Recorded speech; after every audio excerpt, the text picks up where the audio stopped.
Assalamualaikum warahmatullahi wabarakatuh. Perkenalkan, nama saya Ramdan Maulana Syahuri, nomor NPM 101230016. Di sini saya akan mereview film yang berjudul Moneyball.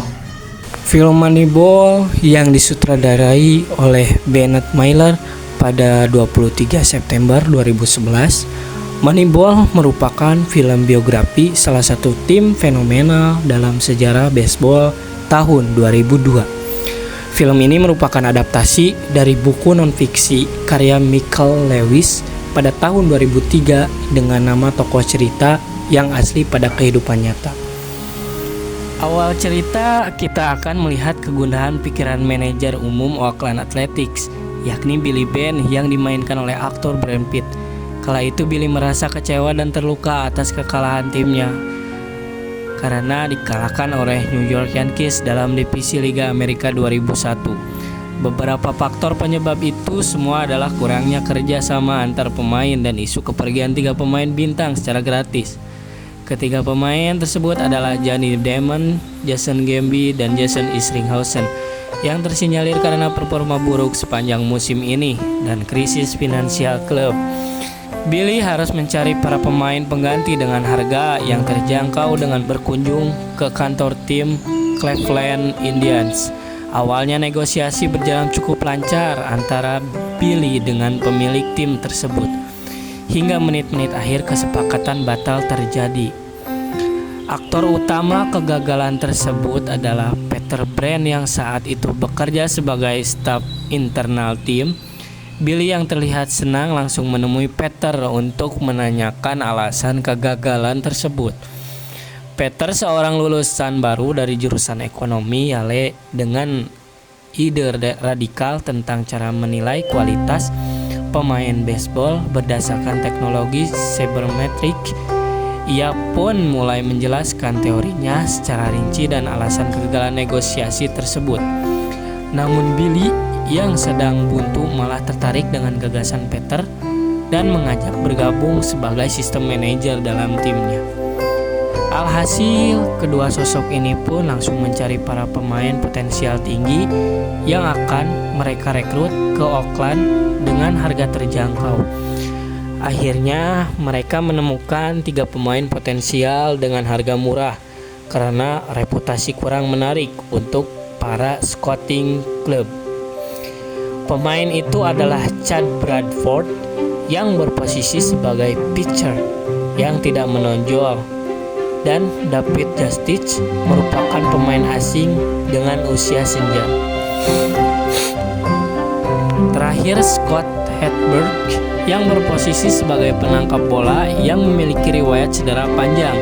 Billy dan Peter pun langsung menjelaskan rencana mereka ke tim pencari bakat Oakland yang terlihat sangat tidak menyetujui rencana ini. Namun dengan ketegasannya Billy menyatakan tidak akan mundur dan tetap membeli ketiga pemain daripada ide dari tim pencari bakat yang kuno. Ia pun akhirnya berhasil merekrut 3 pemain tersebut dan melatih bersama dengan rekan lainnya. Permasalahan pun sempat terjadi pada awal kedatangan pemain baru tersebut, yakni sang pelatih Art Howe yang enggan untuk memainkan mereka semua. Keputusan ini ternyata keliru dengan 10 kekalahan beruntun pada kompetisi reguler. Hal itu memicu banyak pertanyaan dan kritikan pedas dari media dan pendukung Oakland hingga mereka menyuruh Billy untuk mundur dari posisinya sendiri. Billy yang bersikeras untuk tidak akan menyerah langsung memasuki ruang ganti pemain usai laga terakhir melihat kejadian sangat buruk. Para pemain reguler terlihat tidak bersedih dan malah bersenang-senang meski tim mereka sedang dalam keterpurukan. Billy yang geram pun langsung mengamuk dan mengeluarkan mereka dari tim untuk digantikan dengan pemain baru. Alhasil, torehan positif timnya berbuah manis dengan para pemain baru bermain termasuk 3 pemain cadangan. Kesuksesan ini terus berlanjut hingga mereka meraih 20 kemenangan berturut-turut dan masuk ke babak playoff. Puncak kesuksesan ini adalah Oakland meraih gelar Liga Amerika Barat 2002. Namun sayang mereka harus kandas oleh Minnesota Twins dalam seri divisi Liga Amerika 2002. Akhir cerita, kita melihat Billy diundang memilik Boston Red Sox yang terkesan dengan strategi pemilihan pemain memanfaatkan teknologi. Namun sayang Billy menolak tawaran dengan gaji tertinggi dalam sejarah, yakni $12,5 juta.